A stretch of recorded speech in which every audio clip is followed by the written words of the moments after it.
Welcome, brothers and sisters, to the Meher Baba program. I'm Fred Stankus with my co-host Suhas Ramgindi. Welcome, Suhas. Thank you. We're now covering a special time in Meher Baba's life on this program. In the 30s, Meher Baba paid a visit to the West, and in 1932, he visited Hollywood, right here, Hollywood, California.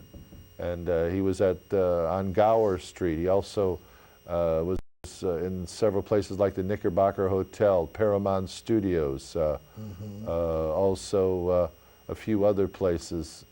And he met with quite a few of the celebrities, actresses and actors at the time, namely Tallulah Bankhead, Marie Dressler, Gary Cooper, Douglas Fairbanks, and Mary Pickford.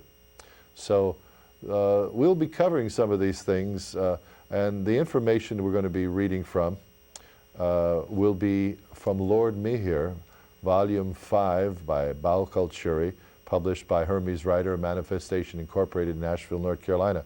It's an epic work on Baba's life, and during the program, in fact, I don't know if we have those ready, those frames of Baba in Hollywood, but to give you a flavor of how Baba looked in those days, if we could have maybe those frames. There's Meher Baba with Tallulah Bankhead at, I think it was a studio lot.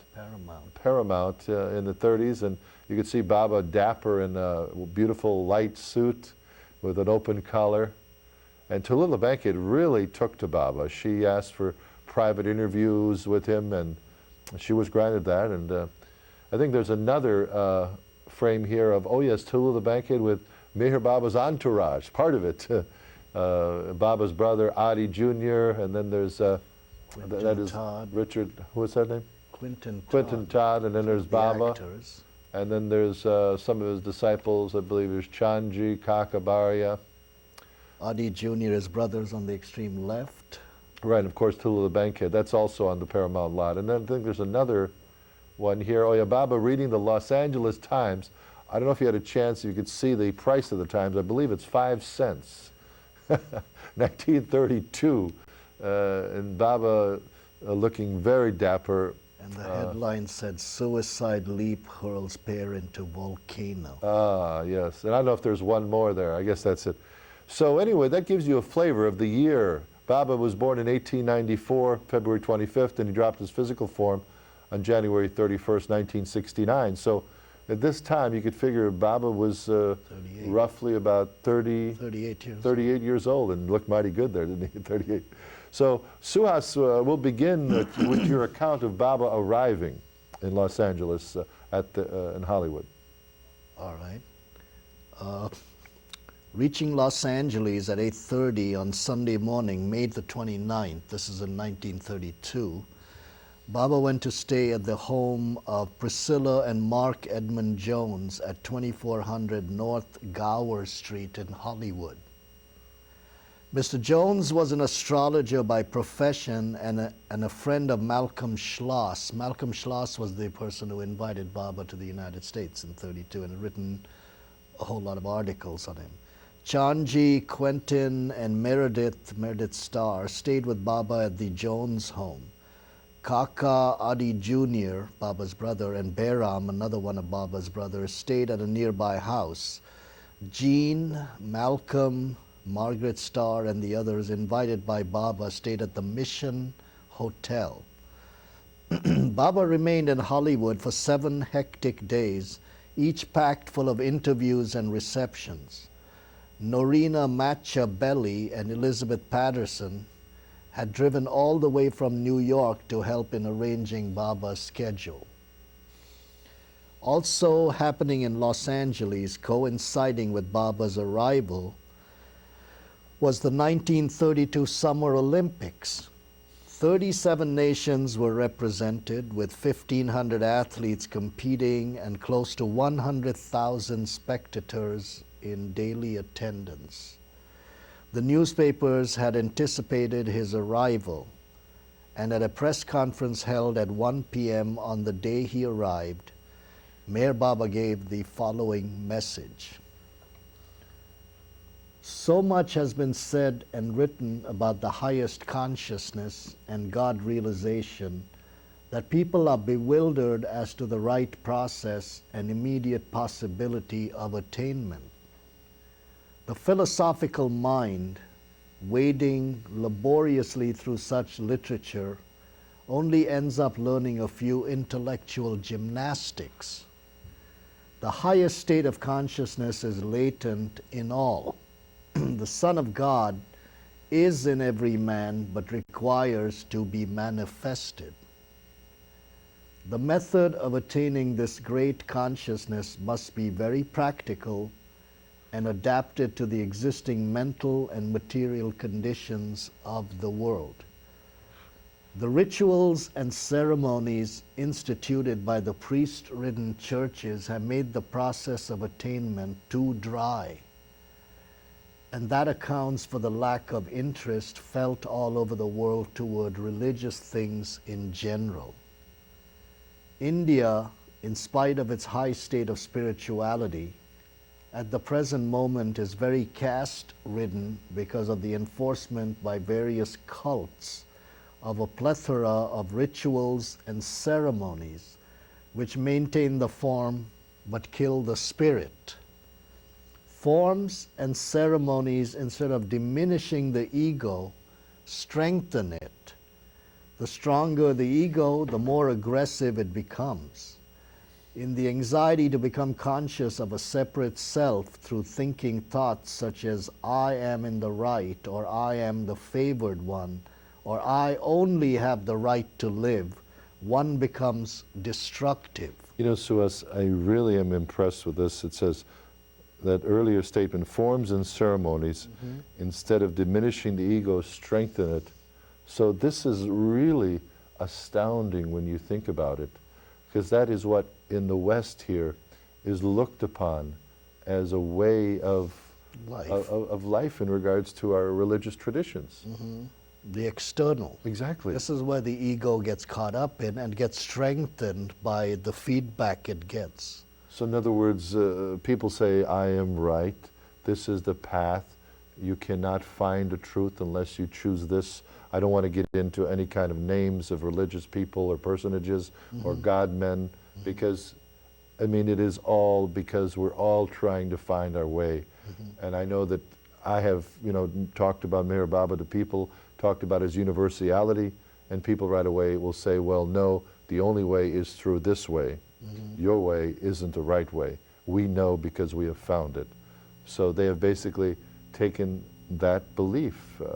And so that's not going to get you to the truth, is it? That's not going to get you to God realization. Not necessarily until you are in contact with, let's say, a God-realized being. Only that person can give you that, impart that. Well, a lot of religions don't believe in such a thing as exalted state of God realization. They, in fact, believe that it's impossible for a human being, a weak sinner, to achieve such lofty places. So who do they follow? Well, they believe that they should totally surrender themselves to say, for instance, I'm just speaking of Jesus. They surrender Jesus themselves. was a human being, right? But they achieved that state. I know, but what I'm trying to say is they feel they're not worthy to reach that state. Many people do. Because many people feel their ego makes them feel that way, that they are not capable of striving. And yet they know that that is the ideal that they are seeking. That's the amazing part, is that in our lifetime we had such a person that we ideally look for in our midst, in the form of Baba. See, people have an ideal of what Jesus represents. Jesus came 2,000 years ago or so. We do not even know that the Jesus they write about is the Jesus that actually lived on the planet. It could have been a Jesus who was pretty much in the line of a spiritual being on a very high state, a human being who was the incarnation of God, an avatar. And Baba says Jesus was an avatar. Although he was born in the West, so to speak, he was born in Jerusalem, in that area, in Israel, what is today Israel and Palestine. But from the standpoint of his teachings, the avataric consciousness or Christ consciousness, or let's say Buddha consciousness, that has appeared at different times in different parts of the world, in that area, basically in the northern Indian area of India and parts of Asia Minor around where the Middle East is today. That's where some of the high spiritual people have lived and appeared in the past. And based on their life, people have tried to emulate them as their ideal. So why can't it happen in our lifetime? If they did come in then, does that mean that they're not going to remanifest again? Most religions say that theirs is the only God that they look up to as opposed to someone else's faith. And Baba says all of those are the same, on the same level, but they appeared at different times, under different garbs, under different names, but the consciousness of those were one and the same. And I'm sure that many other such realized beings have appeared on this planet since Christ, though playing a minor role. They probably lived very obscurely, they were not open. An avatar usually goes into the world and makes his message known to the world at large. Thus Baba. There are, Baba has said, 56 realized beings on the planet at all times. Many of them are not necessarily, they're on the same level as the consciousness that he had, but their function of their office is totally different. They may just live in a restricted area surrounded by a few of their faithful disciples, and they just serve humanity from where they are, from their location. They do not necessarily leave their location to go overseas or travel around even in India. Only an avatar does that, because when he comes into being, he takes on a form, the consciousness takes on a form, then that message he has to go out to each and every one, because his consciousness is also in each and every one of us, although in a latent state. It has to be unveiled. And he makes us open up to that through our link with him. We continue on in where it says Baba's commenting. Did that answer that, where some people say this is the Sure. only way? There's other possibilities. So he goes on and says, the furious race for armaments by the Christian world, evincing an utter disregard for the commandment of Jesus, that if one cheek is smitten, the other should be offered, shows clearly what I mean by the ego. In the evolutionary ascent from the mineral, vegetable, and animal life, the latent mind gradually expands and develops into full consciousness, is reached in the human form. To create this very consciousness, the universe emanated from the infinite ocean of knowledge and bliss, namely God the Absolute.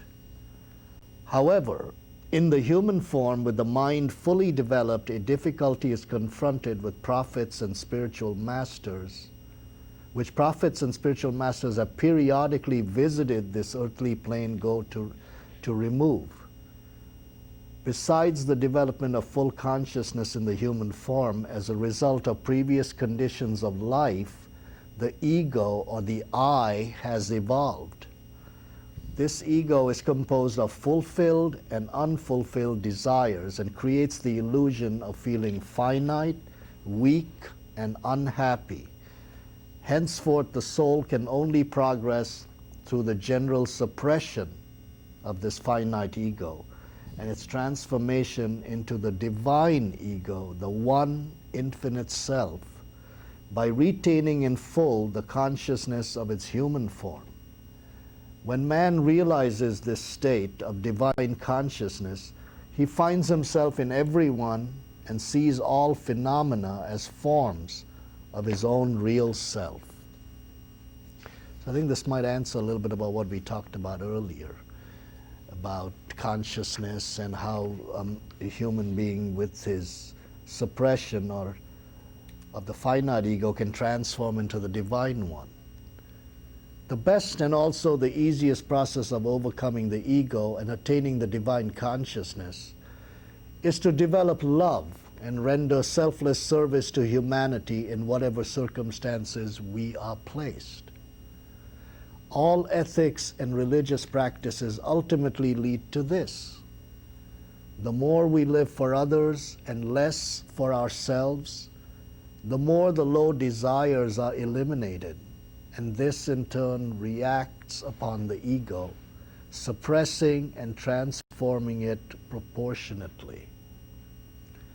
The ego persists to the last, not until all the 6 out of the 7 principal states on the path are traversed, culminating in one God-conscious state, is the ego completely eliminated and reappears on the 7th plane, this is the planes of involution, as the divine I,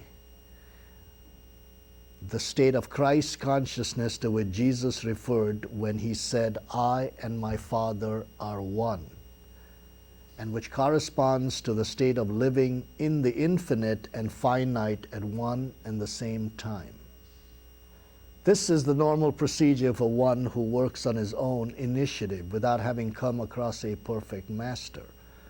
With the help of a perfect master, the whole affair, however, is greatly simplified. Complete surrender to the living will of the perfect one and unflinching readiness to carry out his orders rapidly achieves a result not possible even by rigidly practicing all the ethics of the world for 1,000 years. The extraordinary results achieved by a perfect master are due to the fact that by being one with the universal mind, he is present in the mind of every human being and can therefore give just the particular help needed to awaken the highest consciousness latent in every individual. Perfection, however, in order to achieve the greatest result on the material plane, must possess a human touch and a keen sense of humor. I eternally enjoy the Christ state of consciousness, and when I speak, which I intend doing in the near future, I shall manifest my true self. Besides giving a spiritual push to the whole world, I shall lead all those who come to me toward light and truth. This, in short, is my mission to the world. And that was that message that Baba talked about. And then he was in Hollywood, and this Quentin Todd started introducing him. It was one of his hosts and one of his followers. Right, and he started introducing him to some of the people in Hollywood, and then he was taken around. I think there was a schedule of his daily, weekly activities, which I'll go through a little bit here. His schedule was like Sunday, May 29th, arrive at Alhambra, the train station, drive to Hollywood, reception for the press, a reception for leaders and local groups later, then Monday, private interviews until noon, and then a 2 o'clock reception for students of philosophy, and then an evening visit to Dr. Farid's house, and then Tuesday, private interviews, and then a visit to Paramount Studios, reception in the afternoon to local ministers and religious heads, and then a public reception at the Knickerbocker Hotel. And then Wednesday, the 1st of June, and 32 private interviews in the morning until noon, and then a visit to Metro Goldwyn Mayer Film Studios. And then in the afternoon, a private reception for local educators, and then a private reception at Pick Fair in Beverly Hills that evening. And I understand Douglas Fairbanks and Mary Pickford were so taken by Baba, they wanted him to come back over and over again to Pick Fair Mansion.